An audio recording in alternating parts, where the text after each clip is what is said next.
Hey, what's going on, guys? Back against the year. In this video we're gonna be writing a main game loop. So this would be an infinite loop where first kind of one player would be making move, then another player would be responding. At the moment we will limit ourselves with kind of sort of a human versus human implementation, but as soon as we implement the monocolored research algorithm, the computer would obviously be responding to our moves. But anyway, we need to implement such things as defining the terminal state of the game, like whether this is a winning position or drawn position, and also parsing the user input. So we have some work to do at the moment. Okay, let's start by opening the terminal in the current working directory and by typing python 3 tic-tac-toe.py.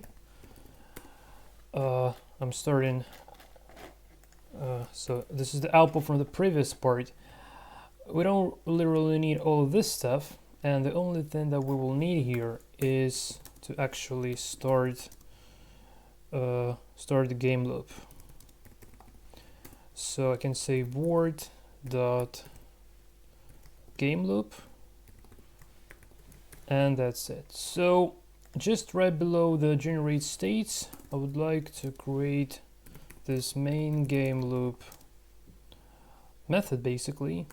So def, let's call it game loop, right? Okay. Game loop, it only takes the self instance. And okay, so the first thing to consider, probably want to print the name of the game. So this is the tic-tac-toe by CodeMonkeyKin. Okay, let's have a look. Probably I would like to give some space. Okay, and also I want to print how to enter the move. So I say enter the move like 1 1.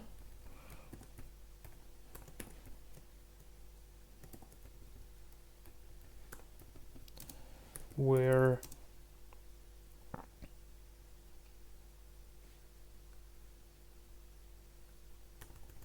let's say where the format is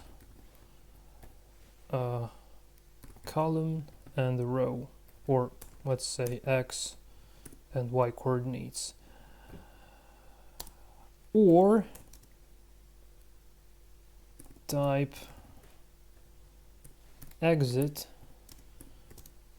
to quit the game. Okay, so let's have a look. It's a little bit too long. Let's say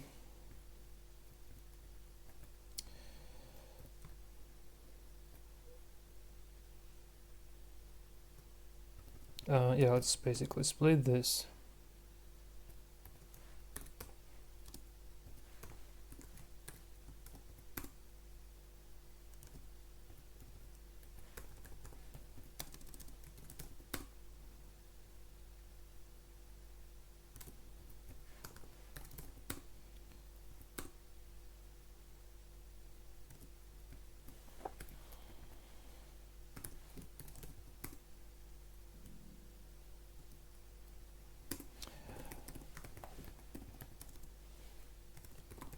Move format and XY.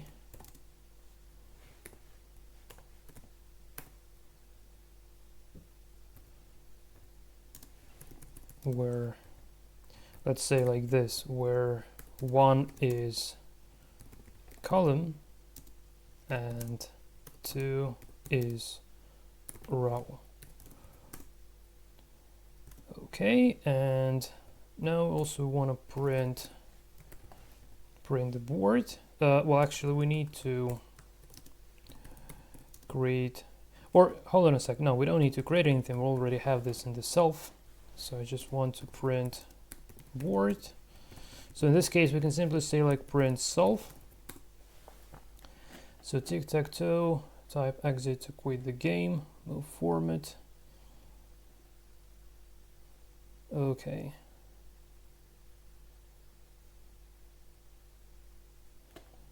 Okay, and here we would have our game loop, and here we'll have our user input. So user input would be equal to input and like this, and here while true, and let's provide the escape condition. So if user input equals to exit, in this case we want to break, well, I can even make it in one line. So whatever we're typing, okay, hold on a sec.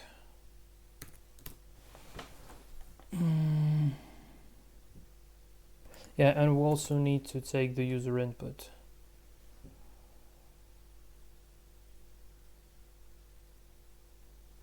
Or hold on a sec, why did I?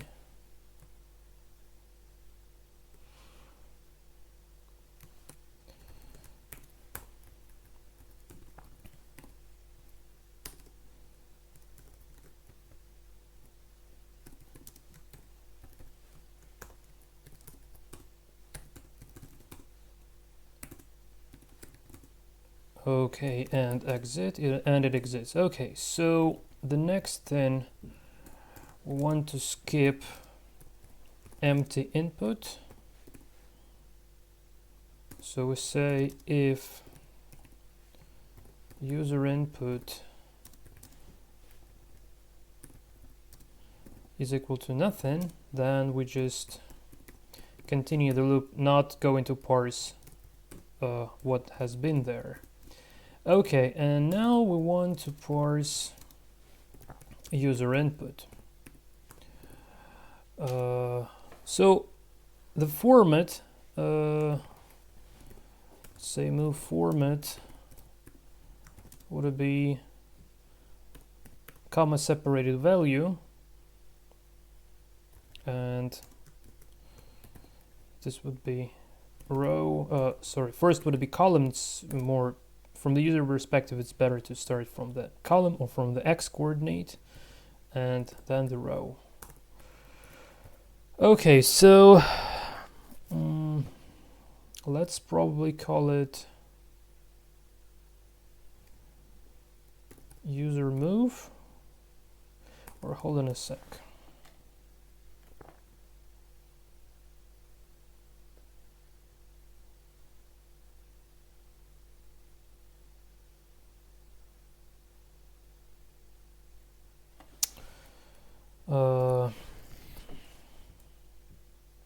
I'm just thinking how to better, should I separate this logic, or what I want to say, I just want to say like print user input and split, oh sorry, not like this, user input split by comma. Well, actually, yeah.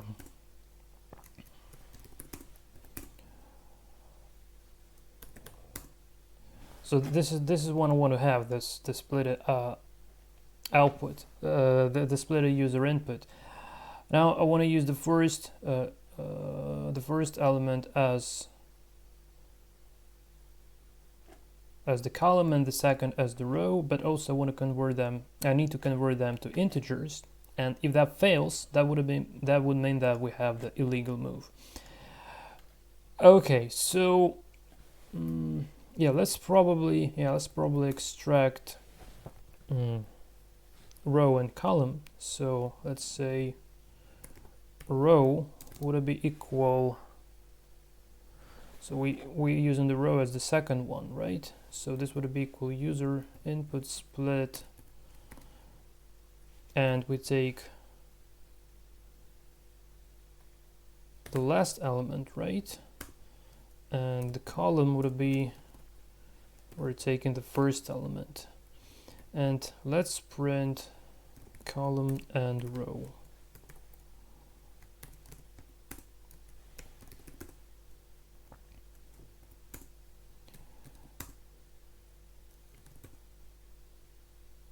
Hold on a sec. No, it's not really, it's not exactly what I wanted to have, but anyway. Okay. Well, let's actually say row would be like this. Okay, now it already gives a list index out of range error, which is good. Okay, and another thing I want to consider is I actually want to convert this to integer. And this one as well. Because we need to use integers to index, we need integers to pass them to the makeMove function as the arguments into to the makeMove functions, and both the row and the column would be serving as the tuple that indexes the board position key, board position dictionary by the key. So this tuple would be serving as the key to index the board position. Okay, and yeah, let's actually say column and the column, and also row and the row like this. So error, okay, and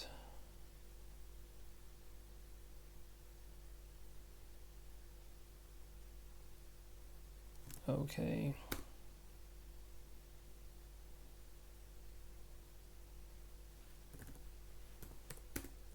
Call 1 row 3, okay. So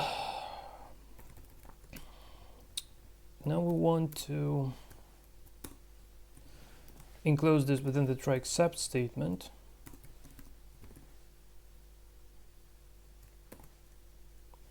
Well, let's accept exception as E, because for during the debugging process there might be some weird exceptions occurring. So I want to print exception.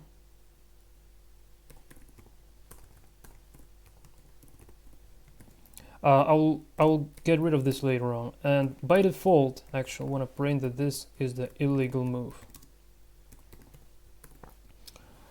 and then print the move format of, just to give an idea to the user of what kind of format we need to use. So here, just okay, list index out of range. So this is the debugging error. We'll get rid of this later on. By default, it would be telling us this is the illegal move, and here is the move format that we need to specify. But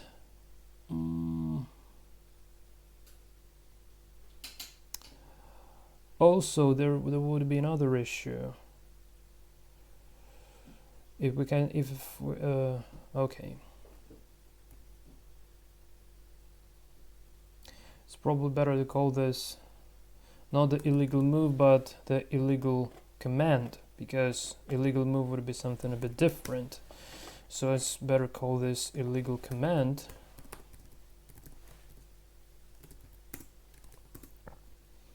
Okay, because exit is not a move, it's a command.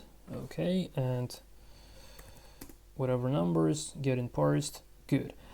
Okay, so the next thing to consider, if we're talking about the indices, so it's kind of the index of 0, index of 1, index of 2 here, but it would be more human friendly way of doing things, like to say, so this would be 1, this would be 2, this would be 3. So if I want to place a cross, say here, I would like to say 1 1.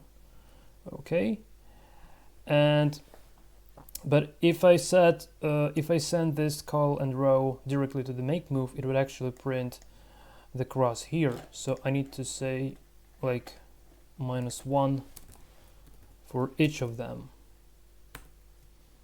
Okay, Okay, so this would actually print, make the move here.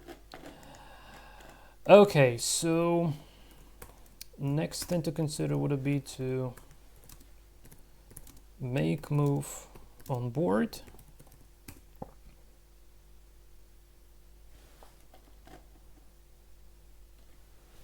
So self dot make move, and again, like even though we have the column and then row format for our input, still when it's the matter of passing the arguments to the make move function, we first need to pass the row and then the column, because that's how it's implemented.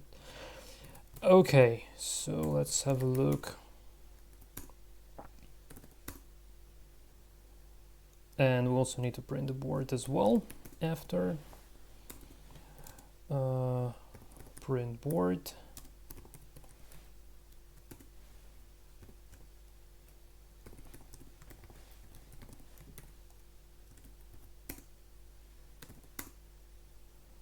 Okay, but it doesn't print anything because we didn't actually update the board. So say self equals. Okay, now we got our cross. Say 1, 2. Okay, I meant here actually. So I meant this should be 2 and then 1 like this. Okay, and if I just try to place, yeah, so now it does replace. It has allowed to replace the move, which is not good. Okay. Okay, so actually before making the move here, we want to check move legality, and we say if self dot position indexed by row and column is equal to self dot empty square. Oh, sorry, is not equal to empty square. In this case, we want to say that this is the illegal move. Yeah, so we have the illegal command if there is something wrong with the user input, and illegal move if there is something wrong with the actual move.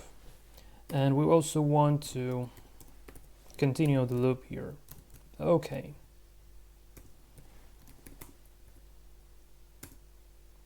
So 1, 1 and 1, 1 again, and he says like this is the illegal move because we already have something available at this sort of a square. So we then need to say 2, 1. Okay, 3, 1. Again cross. So it's like every next move we're putting the next character either cross or not, which kind of mimics if kind of two humans were playing the game. But here the problem is, okay, 2, 1, sorry, 2, 1, yeah, 2, 1 is here. So we need to say 1, 2, okay, 2, 2, 3, 2. Now the problem is that it doesn't recognize either the winning or drawing position. So we say like 3, 1. Okay. No, it's not 3, 1. It's 1, 3. Yeah.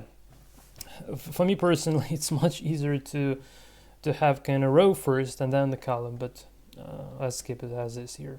So anyway, here we already have the terminal state, like the game is won, but we can still be playing, which is definitely wrong. So we need to make sure that if we have a winning state on a board, we need to terminate the game basically. So let's actually do it. So after printing the board, we need to check the board state, check the game state, sorry, and we say if self dot is win. So what I was mentioning before, first we need to check for the winning position, because the matter of checking the drawing position is just the matter of checking are there any empty squares left on the board. And there might be a situation if there are no more squares, no more empty squares are available on the chess or on a tic-tac-toe board, but it might not be a draw. Actually, it might be a winning position. That's the reason why first we need to make sure that we're checking for the winning position. And in this case, let's say print, and I'm not sure which kind of player should I consider. So let's actually print both of them. So board, self player 1. I just don't remember which one should be considered, so I print both of them to figure out which one actually winning and which one is losing here. Okay, and elif, otherwise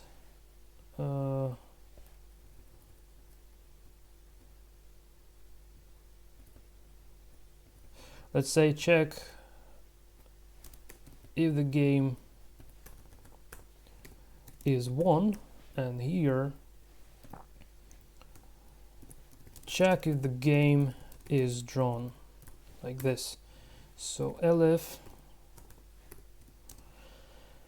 self dot is draw this time, and we just print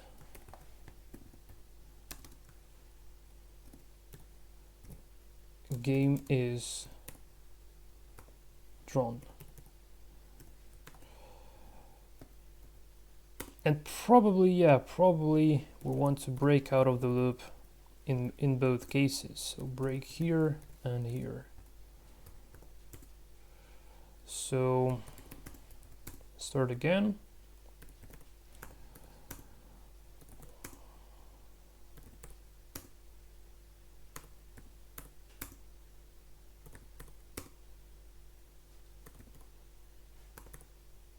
Well, I can actually say 3-3. Oh, it's a not. Okay, then 3-1. Okay. So I did win with crosses, and player 2 was actually crosses. So yeah, that means the player 2 is holding the winner. Okay, so in this case,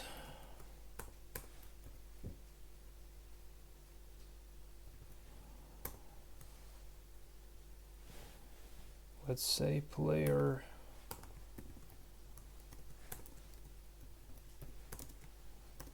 and player 2 has won the game. Okay, let's try again. So 1-1, 2-1, 2-2.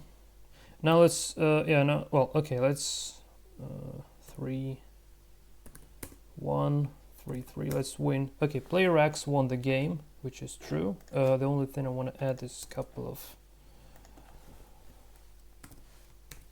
spaces and the new line character at the end. Okay, now let's try to win with the nodes instead. So let's say 1-3, and then 2-1, then 2-2, then let's say 3-3, and now 3-1. Okay, player 0 has won the game. Yeah, well, actually it's not a good idea, so let's to have the spaces, so let's drop back. Okay, and now I just want to try a draw here. So let's say 1-1 and 3-1. Oh, not what I wanted to have. Okay, 2-1. Now I want to place 0 here, so 3-3. Okay, Now 1, 3. Now 1, 2. Now I want to cross here, so this should be 2, 3. Okay. And now 2, 2. And now after I place the cross here, it should give me a drawn state of the game. So let's try. This is 3 and 2. And the game is drawn perfect. Okay, just want to add a new line here, and let's don't have this spaces. Well, okay guys, so it seems like it's working at the moment. So the only thing that would be changed within our game loop further on, when we will implement the Monte Carlo tree search algorithm, would it be the following. So here, after we're making the move from the user, here would it be make AI move here. So this is just a placeholder for the further AI move. Would be creating the instance of the Monte Carlo tree search class, but that's not the point at the moment. Anyway, so this is just the place where we would be adding our AI response. So within every single iteration of our game loop, first we're taking the input from the user, and then AI calculates the response. Well, obviously this particular implementation has some sort of a limitation that in this case user is always playing with the crosses and always plays first. Obviously this could have been changed, but as far as I'm trying to emphasize the Monte Carlo tree search algorithm instead of creating the production version of tic-tac-toe, I would rather be focusing on that search algorithm instead. But you can obviously you can alter this loop a little bit to add the functionality of say choosing an opportunity of choosing who is playing first, basically. And actually this is also possible to pick up which particular either you want to play with the crosses or with the knots. But again, like, that doesn't make sense from the AI perspective, from the Monte Carlo tree search algorithm perspective, so I want to drop that for simplicity.